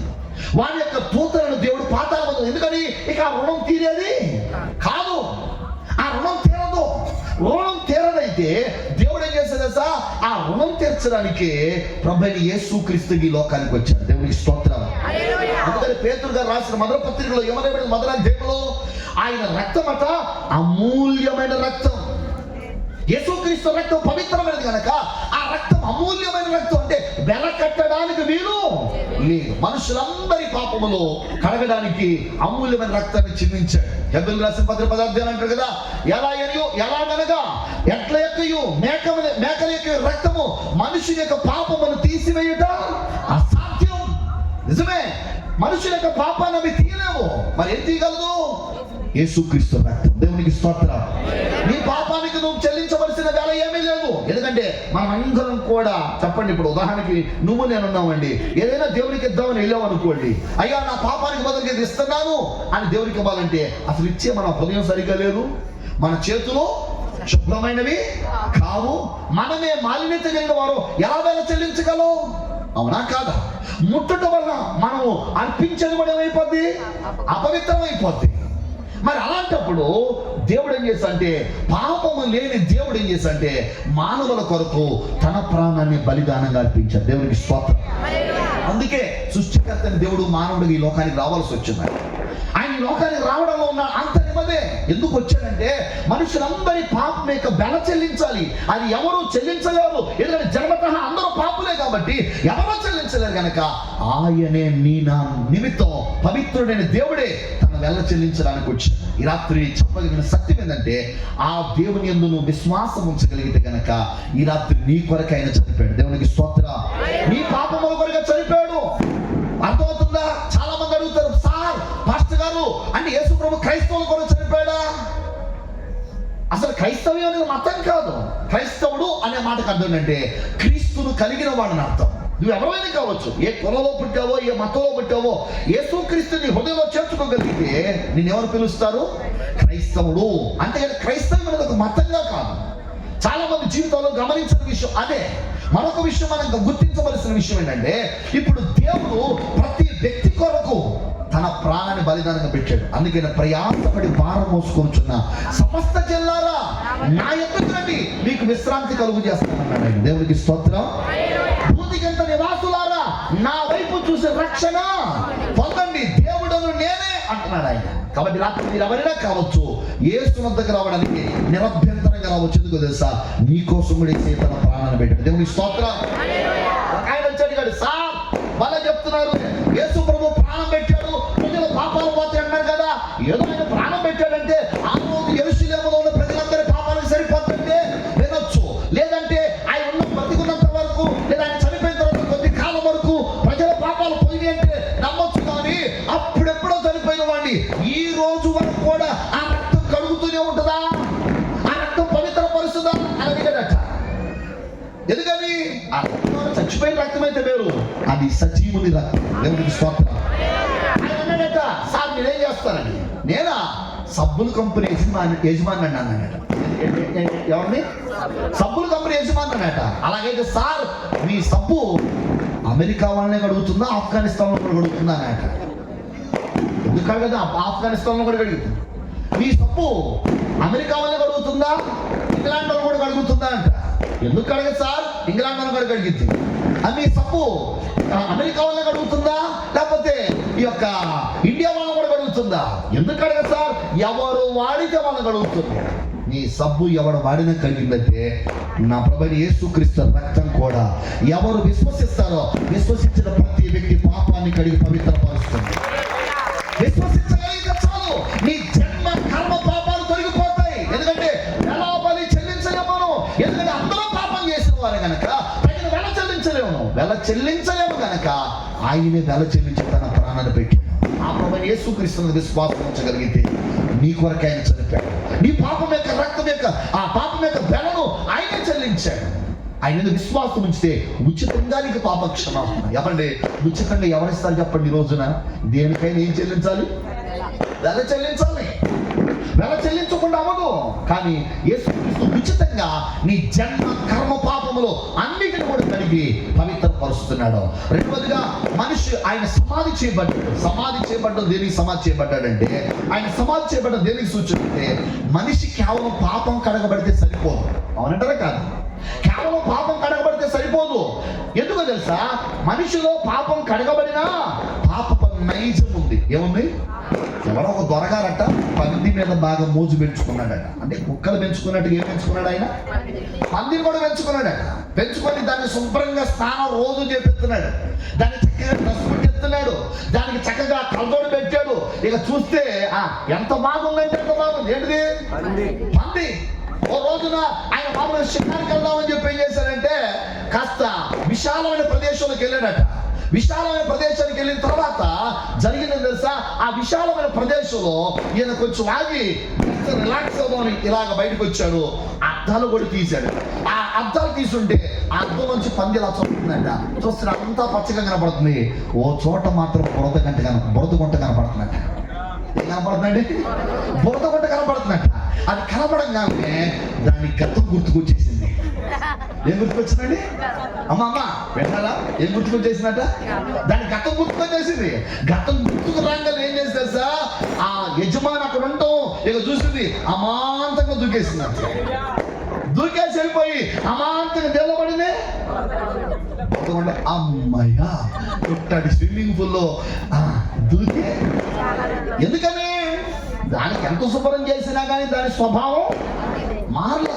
అందుకని మనిషి ప్రతిసారి అండి ఎక్కడైనా సరే దేవాలయం కనబడగానే ఇలా చంపలేసుకుంటాడు. ఎందుకంటే మనిషి మనస్సాక్షి ఉన్నది, నువ్వు తప్పు చేసావు. మరి జీవితాంతంలో బ్రతికేస్తే చచ్చినప్పుడు కూడా తప్పు చేసి చచ్చిపోతే మన అందరం నరకానికే వెళ్ళిపోయేది. కాబట్టి మనిషి పాపం పోవడంతో పాటు పాపపు స్వభావం కూడా పోవాలి. యేసుక్రీస్తు చేసిందనే పాపపు స్వభావాన్ని మార్చాడు ఆయన. పిల్లలు విన్నారా? పాపపు స్వభావాన్ని మార్చాడు. యేసుప్రభుని నమ్మినటువంటి ఆ తొలి దినాల్లో మామూలుగా అంతకుముందు నాకు ఒక బూతు పదం ఊత పదంగా ఉండేది. బూతు పదం ఊత పదంగా వాడతాను. ప్రతి చిన్నదానికి నా స్నేహితులు ఎవరైనా ఎట్లా అయినా అలాగనే వాడి. రాత్రి ఎగరకోటయ్య అని బుడంపాడులో ఉంటాడు. వాళ్ళ దగ్గర మీటింగ్ అయితే రాత్రి ప్రసంగం చేసి నేను 8వ తరగతి చదివేటప్పుడు నూతకి హాస్టల్లో నేను అప్పుడు ఉన్నప్పుడే బాప్తిసం పొందాను. బాప్తిసం పొందిన తర్వాత మేమిద్దరు కలిసి స్నానం చేస్తుంటే నేను ఆ బూతు పదాన్ని ఊత పదంగా వాడా. ఎందుకంటే ఆ ఎంగడకోట అనేవాడు కొంచెం అందరికి చదువుగా ఉంటాడు అనమాట. ఆ చదువుగా ఉన్నప్పుడు మామూలుగా చదువుగా మాట్లాడుతా బూతు పదం ఊత పదం కావడం అన్నాడు, రే నువ్వు బాప్తిసం పొందానన్నావు కదరా, బూతులు ఎందుకు జరుగుతున్నావు అన్నాడు. దేవుని మహాకృప. ఇప్పటికి 28 సంవత్సరాలైంది. ఎంత? 28 సంవత్సరాలైంది. నాకు తెలిసి 2 లేదా 3 సార్లు అచేతనంగానో ఏమో, అది కూడా ఒక 20 సంవత్సరాల క్రితం, సుమారుగా 20 సంవత్సరాల క్రితం అచేతనంగా 2 లేదా 3 సార్లు ఆ బూత్ పదం వాడాను. నాటికి నేటికి లేదు. స్తోత్రం చెప్తాను. ఎందుకంటే నా స్వభావాన్ని దేవుడు మార్చాడు. యేసుక్రీస్తు ఏం చేశాడంటే నా పాపాలు కడగడమే కాదు, ఆ పాప స్వభావాన్ని కూడా నాలోంచి ఏం చేశాడు ఆయన. లేకపోతే నేను ఈ పాటి తిట్టలేదా? చెప్పండి. బోల్డ్ అని తిట్టమండి. అంతవరకు నాకు చిన్నప్పుడు అనేవాడు, వీడికి అసలు ముక్కు మీద కాపురా అనేవాడు. ఇంకా ఇంకా చెప్పాలంటే ప్రతి చిన్నదానికి అలిగేవాడిని. చిన్నదాన్ని కూడా అలిగేసేసి మామూలుగా చిన్నప్పుడు ఏం చేశాడంటే మా ఇంట్లో మాది నొలకపేట అండి, ఇక్కడే మంగళగిరి అవతల నొలకపేట, తాడేపల్లి నొలకపేట. ఆ నొలకపేట మాది మంచాలకు నొలక తయారు చేసేవాళ్ళం. ఆ పని చేస్తున్న వాళ్ళు ఉంటారు, పనిలో 5 6 ఉంటారు. వాళ్ళందరూ టీ పెట్టి ఇచ్చేవాడినట. నేను కూర్చొని ఎడుతూ ఉండేవాడినట. ఏడుతుంటే ఎరా ఎందుకు ఏడుతున్నావు అంటే, నాకెవరు టీ ఇవ్వలేదు అని ఏడిచేవాడు. అసలు టీ పెట్టించినెవరు? పెట్టించిందినే. కానీ నా స్వభావం అటువంటిది. సేవలు అడుగు పెట్టిన తర్వాత మా అమ్మ నాన్న ఇద్దరు ఏదో సమస్య వచ్చి ఆళ్ళు పోట్లాడుకొని చెరుకు మంచం ఎక్కారు. మూడో మంచం నేను ఎక్కి అడిగి కూర్చుంటే మా అక్క వచ్చింది. అంది, ఎరా ఏంటి అడిగావంట? తెలియదని అమ్మ చెప్తుందనంటే అని ఏం లేదులే, ఆకలి అవట్లేదులే అని బిగ తీసుకో కూర్చున్నా.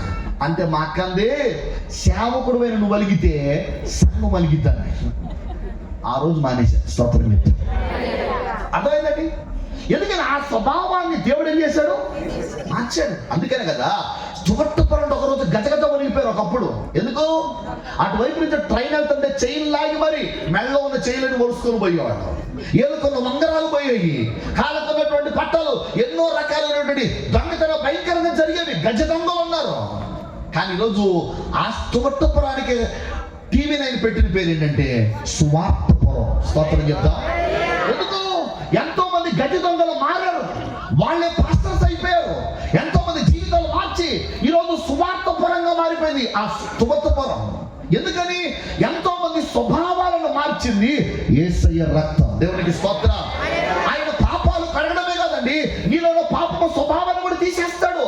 ఆ స్వభావం తీసేస్తే ఉంది, నీలో కోపం రాదు, నీలో ద్వేషం ఉండదు. అందుకే ఈరోజు ఎంతో మంది క్రైస్తవులు కొట్టబడిన వారు ఉన్నారు, చంపబడిన వారు ఉన్నారు, హత్య చేయబడిన వారు ఉన్నారు. కానీ ప్రభు కొరకాలుగా తమ ప్రాణాలను బలిదానంగా పెట్టేశారు. మనకు తెలుసు కదా, గ్రహం స్టెయిన్స్ కుష్ఠరోగుల మధ్య పరిచయం చేయడానికి ఒరిస్సా రాష్ట్రానికి వచ్చాడు. ఒరిస్సా రాష్ట్రానికి వచ్చి కుష్ఠరోగుల మధ్య సేవ చేస్తున్నాడు. కుష్ఠరోగుల మధ్య సేవ చేస్తుంటే దాన్ని వారవలేని వారు ఇదొక మతం అనుకోని ఏం చేశారంటే, ఆయన పిల్లలు కుష్ఠరోగుల మధ్య పరిచయం చేసి వారి ఇంటికి తిరిగి వస్తూ అలిసిపోతే ఓ చోట పడుకుంటే ఏం చేసేది సార్, కారు మీద పెట్రోల్ పోసి తగలబెట్టేశారు. సజీవ దహనం అయిపోయారు. లోపల గ్లాసులు వేసుకో లోపల ఉన్న వారు మంటల మధ్యలో వాళ్ళు మాడి మసైపోయారు. ఆ వార్త తీసుకెళ్లి భార్యకి చెప్పారు, ఏమండి నీ భార్యను చంపిన నీ భర్తని పిల్లలను చంపినటువంటి వ్యక్తి దారా సింగ్ అనే వ్యక్తిని పట్టుకున్నాం, నువ్వే శిక్ష వేయమంటే ఆ శిక్ష వేస్తామంటే ఆ ఒకటే మాట చెప్పింది. 2000 సంవత్సరాల క్రితం యేసుక్రీస్తు తన ప్రాణాలు పెట్టి నా పాపాలు క్షమించేశాడు, నేను కూడా దారా సింగ్ ఎప్పుడో క్షమించేశానండి. దారా సింగ్ నేను ఎప్పుడో క్షమించేశాను, దయచేసి అతనికి ఏ శిక్ష వేయొద్దని చెప్పింది. ఎందుకని? భర్తను చంపితే ఎంత ద్వేషం ఉంటుంది. పిల్లలు ఎదుగుతున్న 12-13 సంవత్సరాల వయసు కలిగిన పిల్లల్ని చంపేస్తే ఎంత ద్వేషం ఉంటుంది తనకి. కానీ క్రీస్తులో ఉన్న ఆ క్షమించే గుణం, ప్రేమించే గుణం ఆ వ్యక్తిలో కనిపిస్తుంది. అందుకనే నీ స్వభావాన్ని మారుస్తాడు. మూడవదిగా ఆయన చనిపోయి సమాధి చేయబడి పునరుత్థానాన్ని తిరిగి లేచాడు. ఆయన తిరిగి లేవడం ద్వారా జరిగిందని తెలుసా, ఆయన ప్రతి మనిషికి నూతన జీవాన్ని, నూతన స్వభావాన్ని ఇస్తున్నాడు. దేవునికి స్తోత్రం. అంటే మనిషి మారడమే కాదు, మారిన వ్యక్తి ఒక నూతనమైన జీవనాన్ని, నూతనమైన స్వభావాన్ని అనుసరించి నడవాలి అంటే ఆ స్వభావం దేవుని ద్వారా అనుగ్రహించాలి. యేసుక్రీస్తు ప్రతి మానవునికి ఆ నూతన స్వభావం ఇచ్చాడు. దేవునికి స్తోత్రం. మీరు ఎవరైనా కావచ్చు, యేసుక్రీస్తుని విశ్వాసం ఉంచగలిగితే ఉచితంగా మీ పాపాలు క్షమిస్తాడు, మీలో ఉన్న పాపము స్వభావాన్ని తొలగిస్తాడు. ఆ దైవ స్వభావం మనం పోగొట్టుకున్నామే, ఆదాము పాపం చేయడం వల్ల మనుషుల దైవ స్వభావం పోయిందే, తిరిగి మరలా ఆ దైవ స్వభావాన్ని మనకిస్తాడు. అప్పుడే ఈ సమాజంలో మనం పవిత్రతగా బ్రతకగలుగుతాం, నీతిగా బ్రతకగలుగుతాం. మన యొక్క వ్యక్తిగత జీవితంలో పవిత్ర నిర్దోషత్వంగా మన జీవితంలో బ్రతకగలుగుతాం. ఆ బ్రతకగలిగే శక్తి మనకి ఇవ్వడానికి ఆయన పవిత్ర ఆత్మని ప్రతి మనిషిలో పెడుతున్నాడు. దేవునికి స్తోత్రం. అదే పరిశుద్ధాత్మ దేవుడిని అనుగ్రహిస్తాడు. ఎందుకు తెలుసా, పరిశుద్ధాత్మ దేవుడు మనలోకి వస్తే మనలో ఉన్న పాపము స్వభావం చనిపోతుంది, దేవుడిచ్చిన నవీన స్వభావం ఉంటుంది. ఆ స్వభావంలో కోరికలు రావు అని చెప్పట్లా, సహజంగా వచ్చేంత వరకు కోరికలు ఉంటాయి. కానీ ఆ కోరికలు నిగ్రహించుకొని దైవ స్వభావం కలిగి మనిషి ఈ సమాజంలో ఎలా బ్రతకాలో ఆ శక్తి దేవుడే మనకిస్తాడు. కాబట్టి యేసుక్రీస్తు ఆ స్వభావం మీకు ఇవ్వాలని ఆశపడుతున్నాడు. నీ జీవితంలో నేను మారను, నా జీవితం మారదనుకుంటున్నావా? లేదు, నీ అంతటా నువ్వు మారలేవు. కానీ నీ జీవితాన్ని మార్చడానికి యేసయ్య సంసిద్ధతగా ఉన్నాడు. దేవునికి స్తోత్రం. ఎందుకంటే నా అనుభవాన్ని చెప్తాను. ఎందుకంటే యేసు ప్రభు అంటే నేను అనుకునేవాడిని, మా ఊళ్ళో సగం మంది ఏం చేసేవాళ్ళంటే ఆర్సీఎం చర్చికి వెళ్ళేవాళ్ళు. కొద్దిమంది మాత్రమే మామూలుగా ఏం చేసేవాళ్ళంటే మామూలుగా మసీదుకి, అప్పుడు మసీదు కట్టలేదులేండి, కాకపోతే రంజాన్ పండగకి లేకపోతే ఏం చేసామంటే బక్రీద్కి ఇలాగ మాత్రమే నమాజ్ చేసేవాళ్ళు. ఒక స్థలానికి వెళ్ళి ఆ స్థలంలో చేస్తూ ఉండే ఈద్గా దగ్గర అలా చేస్తూ ఉండేవాళ్ళు. మాకు తెలిసి కూడా అదే, మేము అనుకునేవాడు యేసు ప్రభు వాళ్ళ దేవుడు అనుకునేవాడు. ఎందుకంటే వాళ్ళందరూ ఆ యొక్క ప్రకాశ్ నగర్ దగ్గర ఉన్నటువంటి డాల్డా కంపెనీ దగ్గర ఉన్నటువంటి ఆ ఆర్సీఎం చర్చికి వాళ్ళు వెళ్తూ ఉండేవాళ్ళు కాబట్టి వాళ్ళ దేవుడు అనుకునేవాడు. అలా అనుకున్నటువంటి దినాల్లోనే మా తండ్రి భయంకర త్రాగుబోతాడు. ఒక రోజు కొంచెం 2 లీటర్లు సారాయి తాగేవాడు. నేను చెప్పేది 1990-91 సంగతి చెప్తున్నాను. అప్పట్లో 200 గ్రాముల ప్యాకెట్లు అమ్మేవాడు. 200 గ్రాముల ప్యాకెట్లు అమ్మితే ఒక ప్యాకెట్ సారా తాగేవాడు, తర్వాత టీ తాగేవాడు, తర్వాత ఏమో ఒక సిగరెట్ కానీ బీడీ కానీ తాగేవాడు. ఇలాగ రోజంతా ఇదే పరిస్థితుల్లో కుటుంబంలో అసలు నెమ్మది ఉండేది కాదు. మా నాన్నగారు త్రాగి కొన్నిసార్లు మా అమ్మగారు లోపల తలుపు పెట్టి కొడతా ఉంటే బయట నుండి మేము తలుపు కొట్టేవాళ్ళం. బాబా బాబా తలుపు తీ అనేవాడు. బాబా బాబా తలుపు తీ అంటే తలుపు తీసేవాడు కాదు, ఆ తలుపు దగ్గర కూర్చొని ఏడ్చేవాడు. ఈ దరిద్రపు కొంపలో ఎందుకు పెట్టాం, చచ్చిపోయినా బాగుండేది కానీ ఈ కొంపలు ఎందుకు పెట్టామని ఏడ్చేవాళ్ళం. అస్సలు నెమ్మది ఉండేది కాదు, సమాధానం ఉండేది కాదు. కుటుంబంలో 4 అన్నదమ్ములు 2 అక్కలు. కుటుంబంలో చాలా దరిద్రత. పండగ వస్తే కనీసం కొత్త బట్ట కొనుక్కునే అర్హత లేదు. ఇల్లు చూస్తే ఒక నిట్టాడి తాటాకిల్లు. వర్షం వస్తే ఇల్లంతా కారిపోయేది. తిన్న ప్లేట్లు గ్లాసులు అన్ని కూడా అలా పెట్టుకోవాల్సి వచ్చేది. అలాంటి దైన్యమైన దరిద్రతలో బ్రతికే వాళ్ళం. అలా ఉంటూ ఉండగా మా అక్క వాళ్ళ పాపకి జ్వరంలాగా వచ్చింది. జ్వరంలో కోమా పరిస్థితుల్లో వెళ్ళిపోయింది. నేనేమో హాస్టల్లో ఉండేవాడిని. మామూలుగా మొదటి నేను యేసు ప్రభువుని తెలుసుకున్నాను. ఎలాగంటే ప్రతి ఆదివారం దూరదర్శన్లో, మీరు ఇప్పటికైనా వెళ్ళి అడిగితే చెప్తారు, ఇదే మంగళగిరిలో నిడమానం రోడ్లో ఏదో ఒక ఎస్టీ హాస్టల్ ఉండేది. ఇప్పుడు కూడా ఫుల్ గాస్పుల్ చర్చ్ ఉంది. ఆ ఫుల్ గాస్పుల్ పక్కన చర్చి పక్కనే ఒక హాల్లో అప్పుడు హాస్టల్ ఉండేది. మీరు అడిగితే చెప్తారు. అక్కడ పక్కనే కమాటి వంట వండి ఆమె ఇంట్లో ప్రతి ఆదివారం సినిమా చూడడానికి పంపించేవాళ్ళు. ఆ సినిమా చూడడానికి దూరదర్శన్లో వచ్చేది. చూడడానికి వెళ్ళి ఓ రోజు లోపలికి వచ్చేవాడికి ఏం చేస్తారంటే మా స్నేహితులు ఇనప పెట్టి మీద డబ్బులా కొట్టుకుంటూ పాటలు పాడుతున్నారు. వాళ్ళని చూడగానే నాకు అనిపించింది, ఎంతసేపు సినిమా చూసి నాకు సంతోషం లేదు, వీళ్ళు చూడు ఎంత సంతోషంగా పాటలు పాడుతున్నారో, వీళ్ళకున్న సంతోషం నాకు కావాలని వాళ్ళ దగ్గరికి వెళ్ళి అడిగా, మీకున్న సంతోషం నాకు కావాలంటే నేనేం చేయాలని. అప్పుడు వారు అన్నారు, అలాగైతే యేసు ప్రభు నమ్ముకోవాలన్నారు. సరే నేను నమ్ముకుంటానన్నాను. యేసు ప్రభు నమ్ముకుంటానంటే వాళ్ళు అన్నారు, యేసు ప్రభు నమ్ముకోవాలంటే బూతులు కట్టకూడదు, సినిమా చూడకూడదు, చిన్నపిల్లం కదండి, అదే పెద్ద పాపాలు. కాబట్టి అలాగే చెప్పాను. ఎందుకు ఈ విషయం అంతా చెప్తాను, జాగ్రత్తగా అండి. అలా చెప్పాను. కానీ నెక్స్ట్ సండే నా స్నేహితులు చెప్పకుండా ఏం చేశారంటే వాళ్ళిద్దరు బయటికి వెళ్ళిపోయారు. నేను యేసు ప్రభువుని అప్పుడే కొత్తగా నమ్ముకున్నా. ఏం చేయాలో నాకు అర్థం కావట్లా. ఎందుకంటే ఇప్పుడంటే తెలుసు, పాటలు పాడుకోవాలి, ప్రార్థన చేసుకోవాలి, దేవుడితో సహవాసం చేయాలి, లేదా వాక్యం వినాలి, ఇవన్నీ ఇప్పుడు తెలిసినాయి. అప్పుడు తెలిసేది కదా నాకు. తెలియక నేను చేసామనంటే మామూలుగా ఆ యొక్క ఏం చేయాలి అర్థం కాక ఆ హాల్ లాగా ఉంది మొత్తం కూడా ఆ యొక్క హాస్టల్లో. అలా హాల్ లాగా ఉంటే ఆ హాల్లోకి వెళ్తే ఏం అర్థం కాక శూన్యంగా ఉంది. సినిమా చూడండి అని చెప్పాను.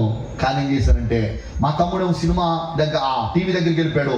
నేను కూడా పరిగెత్తుకుంటూ వెళ్ళిపోయా. అప్పుడు నా స్నేహితులు వచ్చి అన్నారు, పోయిన వారమేగా చూడండి అని చెప్పావు, ఈ వారం చూస్తున్నాం ఏంటన్నారు. అంటే నేను అప్పుడు చాలా సిగ్గుపడ్డాను. దేవుని మహాకృప అప్పటి నుంచి ఇప్పటి వరకు దేవుడు ఆ బలహీనత నుంచి విడిపించాడు. దేవునికి స్తోత్రం. నిజమండి, ఆ బలహీనత నుంచి దేవుడు ఎందుకు ఎందుకు మాట చెప్తానంటే ఆయన కేవలం పాపము క్షమించడమే కాదు, పాపము స్వభావాన్ని మార్చడమే కాదు, నూతనమైన స్వభావాన్ని అనుసరించి నూతనమైన జీవాన్ని అనుసరించి దేవుడు ఎలా పరిశుద్ధుడైనాడో అలా పవిత్రతగా బ్రతకడానికి శక్తిని సామర్థ్యం కూడా నీకు ప్రసాదిస్తాడు. అలాంటి నా బ్రతుకును దేవుడు మార్చాడు. మా నాన్నగారు అంత భయంకరంగా త్రాగుబోతైతే దేవుని మందిరానికి వెళ్ళి ఓ రోజు ఉపవాసుడు ప్రార్థన చేస్తే ఆ ప్రార్థన ద్వారా త్రాగు నుంచి దేవుడు విడిపించాడు. మా కుటుంబంలో చావు బ్రతుకుల మధ్య ఉన్నటువంటి మా అక్క వాళ్ళ పాప 18 నెలలు దాటిన పాప ఇదే మంగళగిరి విజయవాడ ఏ హాస్పిటల్ తీసుకెళ్ళి ఒకటే మాట, చేతుల మీద చూసి ఈ పాప చనిపోతే తీసుకెళ్ళిపోండి అన్నారు. ఇదే మంగళగిరిలో తాయితులు కడతారంటే తీసుకొచ్చారు. తర్వాత తెనాలి తీసుకెళ్ళారు. తీసుకెళ్ళినా కానీ ఏం ప్రయోజనం కనిపించలేదు. చివరికి చనిపోద్దని డిసైడ్ అయిన టైంలో మా వీధిలో కావడం ఉంటుంది. ఆమె చెప్పింది, మా అవ్వవలస అవుద్ది, ఆ అమ్మాయి మన వీధిలోనే ప్రార్థన చేసి ఒక ఉంది, ఆమె ప్రార్థన చేస్తే ఎట్టాట రోగాలైనా పోతున్నాయి అంట, నువ్వు కూడా అక్కడ తీసుకెళ్ళి ప్రార్థన చేయించరాదా అంటే మా అక్క ఫస్ట్ ఏమనుకుందంటే ఆయన మా దేవుడు కాదుగా అని అనుకుంది. కానీ తర్వాత ఏమనిపించిందంటే ఏ దేవుడు అయితే ఇట్లే ముందు నా బిడ్డ బ్రతకడం కావాలని ఆయనకు వెళ్ళింది. వెళితే ఆమె లేదు, తిరిగి అలా వచ్చేస్తుంటే మధ్యలో మేరీ అని ఒక సహోదరి కనపడింది. ఆమె కనపడమ్మా ఎక్కడికి వెళ్ళి వస్తున్నావు అని అడిగింది. నేను ఇలాగా పలానా ప్రార్థన చేస్తే స్వస్థత కలిగిద్ది అన్నారు, అందుకని వెళ్ళానంటే ఆమె లేదంటే సరే ఈరోజు శనివారం కాబట్టి చర్చికి తీసుకుందిరా, పాస్టర్ గారు ప్రార్థన చేస్తారు, దేవుడు స్వస్థపరుస్తాడు అని చెప్పి ఆమె చెప్పినటువంటి మాటలు విని మా అక్క సరే చెప్పి ఇంటికి వచ్చింది. ఎలాంటి మనసు అనిపించలేదు. ఆమె చెప్పింది పర్వాలేదు బయలుదేరమంటే ఆమె మా అక్క స్నానం చేసింది, పాప స్నానం చేయించింది. ఆ మేరీ అన్న ఆమె శుభ్రంగా ఇల్లంతా శుభ్రం చేసింది. బయలుదేరి ఏం చేశారంటే వెంటనే చర్చికి వెళ్ళారు. పాస్టర్ గారు చెప్పారు, అయ్యా ఇప్పటికే 3 రోజులు బట్టి తినడం త్రాగడం లేదు, పాప చనిపోద్దాం అనుకుంటున్నాం, కాబట్టి దయచేసి ప్రార్థన చేయండి అంటే ఆ ప్రార్థన చేసిన 3వ రోజు నుంచి తినడం త్రాగడం ప్రారంభించింది. దేవునికి స్తోత్రం. అలా తినడం త్రాగడం ప్రారంభించింది. ఆ రోజే చనిపోద్దని 1991లోనే చనిపోద్ది అనుకున్న పాప ఈ రోజుకి సజీవంగా ఉంది. మెడ్రాస్లో దేవుని సేవ చేస్తుంది. దేవుడు అలా గొప్ప కార్యం చేసి మా కుటుంబాన్ని విశ్వాసం ద్వారా దేవుని మార్గంలో కొనసాగుతూ, మా కుటుంబాలు నిజంగా పిల్లరా, మా నాన్నగారు భయంకర తాగు నుంచి విడిపించబడ్డాడు. మా కుటుంబాల్లో చాలా మంది ప్రభువైన యేసుక్రీస్తుని విశ్వాసం ఉంచారు. ఎందుకు ఈ మాటలు మీకు జ్ఞాపకం చేస్తారంటే, యేసుక్రీస్తు కేవలం పాపాలు క్షమించడమే కాదు, అన్ని పాపము స్వభావం తీయడమే కాదు, నూతనమైన జీవం కలిగి పవిత్రతగా బ్రతకడానికి శక్తినిచ్చి నడిపిస్తాడు. ఎందుకంటే మనకు అందరికీ తెలుసు, ఆ పవిత్రత లేకుండా మనం చనిపోతే నరకానికి వెళ్ళిపోతాం. ఆ పవిత్రత లేకుండా మనం చనిపోతే నిత్య నాశనమైన అగ్నిగుండానికి, వైకుంఠానికి వెళ్లాల్సి వస్తుంది. ఆ వైకుంఠం నుంచి తప్పించి మనల్ని మోక్షంలోకి చేర్చాలని ఆశ కలిగిన దేవుడే నీ కోసం నా కోసం ప్రాణం పెట్టాడు. ప్రేమతో తన కరములు చాపి తన ఎద్దుకు రమ్మని పిలుస్తున్నాడు. ఆయన ఎద్దుకు వచ్చు వారిని ఎవరిని త్రోసివేయడు. కారణం అంటే God is not creation, God is creator. దేవుడు సృష్టి కాదు, సృష్టికర్త. కాబట్టి ఆ సృష్టికర్త దేవుడే ఈ సమస్త మానవ జాతినంతటిని కలుగు చేశాడు కనుక ఆయనకు కుల, మత, జాతి, వర్గ, వర్ణ భేదాలు లేవు. ఆయన ఎత్తుకు ఎవరు నేను రమ్మని పిలుస్తున్నాడో, ఈ రాత్రి యేసు దగ్గరికి రాగలిగితే, ఆయనకే నీ జీవితాన్ని ఇవ్వగలిగితే, ఆయన ద్వారా కలిగే పాపక్షమాలను పొందగలిగితే, ఆయన ద్వారా వచ్చే మోక్ష రాజ్యాన్ని కూడా పొందగలుగుతావు. ఈ మంచి అవకాశం ఈ రాత్రి దాటితే కొన్నిసార్లు నీకు రాకపోవచ్చు, కానీ రాత్రి మంచి అవకాశం ఇచ్చాడు. ఈ రాత్రి శుభవార్త నీకు అందించాడు. కాబట్టి నీ జీవితాన్ని మార్చుకొని యేసుకు అంకితం చేసుకొని, యేసయ్యా నా పాపాలు క్షమించి నీ రక్తం చేత నన్ను కడిగి నన్ను పవిత్రపరచమని నువ్వు ఎవరైనా అడగలిగితే యేసు రక్తం నిన్ను కడుగుతుంది. అప్పుడు నీ పాపములు తొలగించబడతాయి. పాపం వల్ల నువ్వు ఏ వ్యాధిని అనుభవిస్తున్నా నీకు విడుదల కలిగితే, పాపం వల్ల ఏ శాపం నీ జీవితంలో తొలగిపోద్ది, పాపం వల్ల ఏ దరిద్రత అనుభవిస్తున్నా తొలగిపోద్ది, పాపం వల్ల నీ జీవితంలో ఏ కన్నీటిని వేదనను అనుభవిస్తున్నా అవన్నీ కూడా నీ పాపం తొలగిపోయిన వెంటనే అవన్నీ తొలగిపోతాయి. మనం ముళ్ళు కుచ్చుకున్నప్పుడు ఒకవేళ చీము పట్టింది అనుకోండి, మనం ముళ్ళుని చీమును తీసేస్తే నొప్పి ఎలా తొలగిపోతుందో, దేవుడు కూడా పాపము నీలో తీస్తే ఆ పాపం వల్ల ఏ విధమైనటువంటి సమస్య నీ జీవితంలో అవి కూడా తొలగిపోతాయి. అవి తొలగిపోయి నీకు మనస్సు, నెమ్మది, శాంతి, అలాగే నీ ఆత్మక రక్షణ, నీకు నిత్యత్వంలో పరలోక రాజ్యంలో స్థానం దొరుకుతుంది. దేవుడి అట్టి కృప ఈ మాటలు వినిన ప్రతి ఒక్కరికి సమృద్ధిగా అనుగ్రహించును కాక. ఒకసారి కళ్ళు మూసుకుంటారా? ప్రార్థన చేసుకునేటువంటి సమయం నీవెవరైనా ఈ రాత్రి యేసుకు నీ జీవితంలో చోటివ్వగలిగితే, ఆయన ఎత్తుకొచ్చు వారిని త్రోసివేసే దేవుడు కాదు. ఆయన రమ్మనుచున్నాడు. నిన్ను ప్రభువైన యేసుక్రీస్తు వాంఛతో నిన్ను పిలుస్తున్నాడు. నువ్వు కనుక ఈ రాత్రి యేసు దగ్గరికి రాగలిగితే, ఆయన ఎత్తుకొచ్చు వారిని ఎవరిని త్రోసివేయని దేవుడు, నీ పాపాల కొరకు ప్రాణం పెట్టిన వాడు, నీ పాపము స్వభావం తీయడానికి సమాధి చేయబడిన వాడు, నిన్ను నూతనమైన జీవం కలిగి, నూతనమైన వ్యక్తిత్వం కలిగి, నువ్వు కోల్పోయిన దైవత్వాన్ని తిరిగి మరలా నీకు అనుగ్రహించి నువ్వు పవిత్రతగా బ్రతికేటట్లుగా చేయడానికి సమాధి నుంచి తిరిగి లేచిన ఏకైక దేవుడు, నీ కోసం ప్రాణం పెట్టిన యేసయ్య కొరకు ఈ రాత్రి నీ జీవితాన్ని ఇస్తావా? ఈ రాత్రి ఎంతమంది ఈ స్థలంలో ఉన్నవారు, అయ్యా నిజమే ఆయన నా పాపాల కొరకు చనిపోయాడు గనక, ఆయన నా పాపాల కొరకు చనిపోయి మరలా తిరిగి లేపబడ్డాడు గనక, ఆ సజీవుడైన జీవం కలిగిన దేవుని కొరకు నా జీవితాన్ని ఇస్తానన్న వారెవరైనా ఉంటే మీ కుడి హస్తాన్ని చూపించండి, మీ కోసం ప్రార్థన చేస్తాను. ఒకవేళ నువ్వు చెయ్యెత్తడానికి సిగ్గు అనిపిస్తే, నువ్వు ఉన్న స్థలంలోనే కళ్ళు మూసుకుని ఒక చిన్న ప్రార్థన చెయ్యి. అయ్యా నా పాపం నాకు శాపంగా మారింది, నా పాపము తెలిసి చేశానో తెలియక చేశానో నా జీవితానికి నెమ్మది లేకుండా చేసింది, బ్రతుకు మీద విరక్తి కలిగేటట్టు చేసింది, శాపంగా నా జీవితాన్ని మార్చి నన్ను నా కుటుంబాన్ని కన్నీళ్ళమయం చేసింది. అయితే నీ రక్తం చేత నన్ను కడిగి నా ఆత్మకు శాంతి, నా శరీరానికి స్వస్థత, నా జీవితానికి ఒక మార్పు కావాలి, నా ప్రవర్తనలో ఒక మార్పు రావాలి. సమాజం అంతా నన్ను చూసి చీ చా అంటుంది, నన్ను అవమానకరంగా మాట్లాడుతుంది, నన్ను తుణీకరిస్తా ఉంది. అయితే రాత్రి యేసయ్యా నా జీవితాన్ని మార్చి నా హృదయంలోకి వచ్చి నన్ను పవిత్రపరచమని ప్రార్థన చేసుకోనండి. చిన్న ప్రార్థన చేసుకుందాం. ఎవరైనా యేసుని మీ జీవితంలోకి ఆహ్వానించగలిగితే ఇది మంచి అవకాశం. ప్రేమ కలిగిన తండ్రి, పరిశుద్ధమైన ప్రభువా, నీ దాసుని నోట మీరు ఇచ్చిన ప్రతి మాట ఎంతమంది ఆలకించారో. నీ వాక్యము సజీవమైనది, నీ వాక్యము బలము కలిగినది, నీ వాక్కు స్వస్థపరచగలిగినది, నీ వాక్యము లోపల తుంచి రక్షించుటకు శక్తి కలిగినది కనుక అనేక ఆత్మ రక్షణ ప్రసాదించండి. రోగులను